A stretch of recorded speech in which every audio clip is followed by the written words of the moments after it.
Hello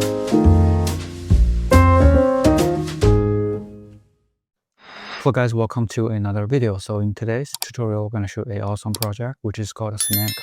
So this is a graph-based infrastructure for context and also countable AI systems.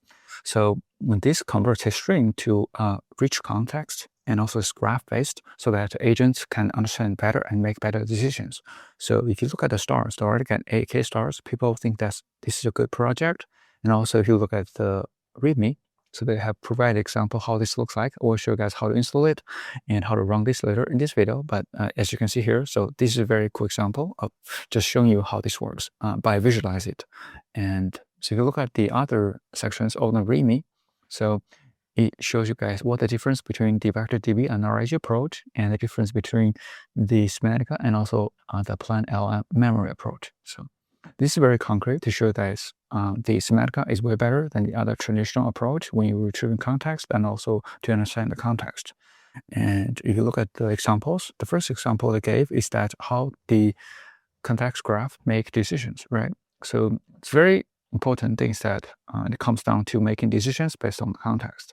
If you look at the graph, context graph, all right, so the first build graph, and also if you want to record a decision, you can just do a graph record decision, and based on that decision, you can also trace decision chain, right? How the decision was made, and also find similar decisions, and also try to analyze decisions impact and check decision rules. So this is basically to help the agent understand it, how the context works, right? And how to actually make better decisions in the context instead of just making a LLM query to let the agent decide. This is actually give them a better context so they can make better decisions, right? So I think this is very helpful. And also if you look at the architecture, so we're going to show you guys how the architecture works in real code, but this is a brief introduction of the architecture. You can see first, there's sources, which is raw context, and then ingest that context to get parsed. So they will parse the object and also normalize it and split that context to different entities and edges, and also extract everything, right? Extract it to entities and also the edges, and make sure that there's some conflict detection so they can remove the conflict and also the dedupe. And after that, they build the knowledge graph, so you can actually use the vector store to store it and retrieve it. And also you can using the polyglot graph store to actually export it, visualize it. And for example, they also provide different ways to retrieve the data. They provide a server based on like REST services, and also they also provide MCP and CLI approach. So it's really awesome. And if you look at the other sections that talk about the decision intelligence, which we'll talk about earlier, but they have more explanation of what each function does. And you can see the more concrete examples they documented in here. And also there's also basic examples to show you guys how to add edges and nodes to the graph. That's very helpful. And also retrieve it from the context store, right? So they add everything to the vector store, all right? And then basically they kind of query it by using the context to retrieve the question. So lastly, I think they also talk about the shared context. If you have multiple agents, how to share the context. And usually you can share the context by per agent. So you have an agent, you have a context, but this one can be shared by different agents. So which is really helpful that you can have, for example, shared context. They can actually plug it into the researcher agent and also the analyst agent, and also put the agent to a team. So the entire system can share the same context in a graph-based infrastructure. So it's very helpful. And if you look at the information in here, integrations we talked about earlier, they can do the MCP server integrations, they can do the REST API integrations. They're good examples, you can try them out. And so that being said, let's get into how this actually really looks like. So we already set everything up. So you can see that this is a web version or the visualizer of the Semantica. And so one should be able to generate a graph if you plug it in, and you can see something like this. So basically there's nodes, there's edges. You can actually see the relationship between the different nodes. And you can see there's, for example, this is a Apple Inc. Right? Apple Inc., how it started. So if you look at the context that we gave, so here's an example. So this is the context. So they basically break this context down to different edges and nodes. So in total, it will be 14 nodes, and also there's 11 edges. So this is the entire context to introduce what Apple is, how it started, how it got founded, what the founders are. And after that, they actually build a graph. So to build a graph, so we use the LLM to build it. There's two ways to build it. One is use the traditional regex to build it. The other one is to use LLM. So this is the LLM approach. So you can see that. So first, they read the context. So this is a big context. And then if you use LLM, so basically just LLM to actually retrieve everything. So to extract everything with the LLM, then you can actually build the relationships, right? Relationship extractor to build the relationships. So first to extract the entities, to basically extract the edges. After that, they basically put everything into the graph builder. So you use edges and also the entities, right? So you can see the edges and entities to build the graph. Then you can start to query the graph, and also you can actually dump it to a JSON file, then you can visualize it. So for this specific example, we use this dump to JSON, which is called LM demo graph, to actually run this demo. So you can see that this is the graph, right? LM demo graph. So we run that with the Semantica Explorer. So that's what you just saw. And so that's basically to represent the entire context, but it's graph-based. So if you run this as a query to the agent, it's very difficult, right? So you can see that it's a very big context, and sometimes agent can understand it incorrectly, or maybe not in a very rich way. But after you break it down to a graph-based with edges and nodes, and also plus some of the decision making, right? You can guide the agent to understand the context better. So as you can see here, so they actually break it down to the 11, actually 114 nodes and also 10 edges, right? So once you click on it, you can see very detailed information of each node, right? And each node and the relationship between those nodes. And also there's also temporal scrubber, and you can actually just click the buttons you see in more details, right? And also you can see more details about different nodes and different edges. So this is a toggle button. You can toggle on and off. And so for example, you can see that it's a direct neighbors. If you click one node, you can see the neighbors, right? You can see the neighbors.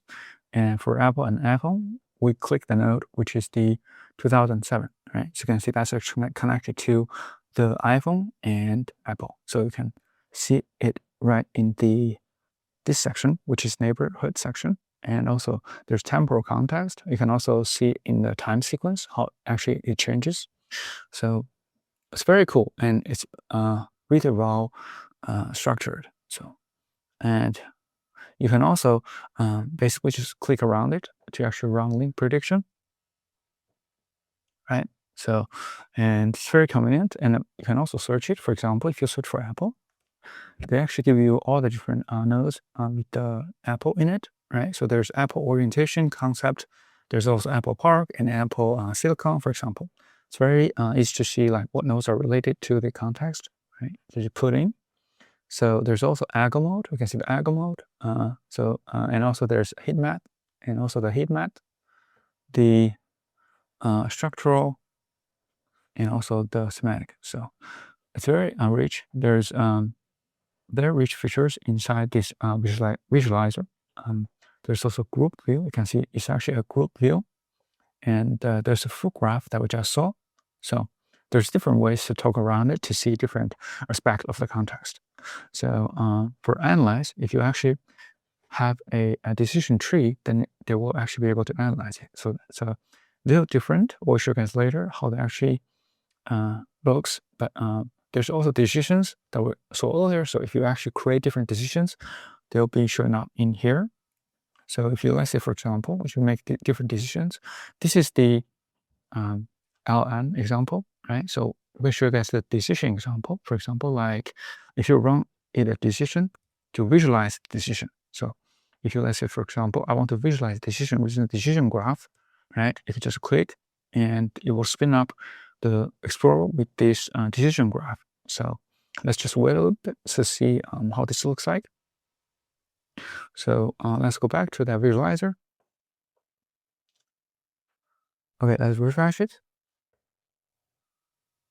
So you can see basically this is a decision tree, right? So you can see that if you actually create a decision, they're actually going to visualize it in here. So for example, the decision that we added to the example is the decision demo. So you can see here, they actually made 2 decisions, right? So you can see decision 1, decision 2. So, and then we output that to a decision graph.json. And then if you put it into the visualizer, you can see that the decisions are made, right? So it's very useful project that helps you to understand the context better. And also you can put it to an agent. So, and if you put it to a MCP or a backend server, you can actually integrate with the any coding agents like Cloud Code and Codex. So for example, if you have this MCP here, right? So you can actually use the Codex or the Cloud Code to query it. So that's super helpful. And to set this up, so it's actually pretty straightforward. As I talked about earlier in this video, we're going to showcase a step-to-step process to how to set this up. So first, then you have to basically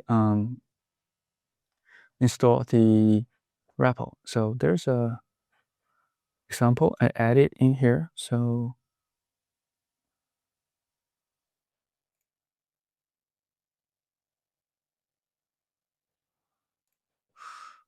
first, so you have to basically clone the repo and do a pip install, and make sure that you actually install everything. It's very helpful to install everything. Then you also have to install the LLM OpenAI for the LLM approach, which we demoed earlier. Then also make sure to install Python. So this is for a vector store and embeddings. Then you can actually start the Semantica using the CLI, or you can do the Semantica server, which is the REST server, and you can also do the Explorer, which is only to explore the data. So this one gonna give you the retrieval of the different queries, but it definitely gonna visualize the entities and also the edges, so that basically visualize the entire context. So you can actually run different queries with the context. So you can also do the Semantica MCP. So lastly, so here's different environment variables such as set, right? So you have to set all these variables to actually make the Semantica work.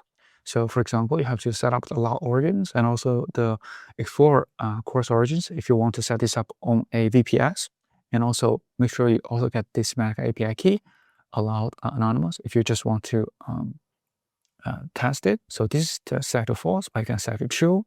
So these are basically just basically allow anonymous access. So but make sure in production you set this to false, so that it basically more secure, right? It's never to true in the public environment, right? So just set it false in public environment. If you want to just test it, you can just turn off. And then also for the OpenAI or for any other LLM-based approach, you want to set up the OpenAI API key and also the base URL. So we use Puter, and you can use other models. So in this case, we used OpenAI GPT 5.5 for the demo. You can use any other models. So you can use Ollama if you want. And also you can see that we actually spin up different visualizers using different graphs. So with both the graphs, and also you can export to JSON, then you can actually use the Semantica Explorer to visualize it. All right, so that should be it. So hopefully this is helpful. So if you do like this video, please subscribe or comment if you have any questions. Thank you so much for supporting the channel, and see you in the next one.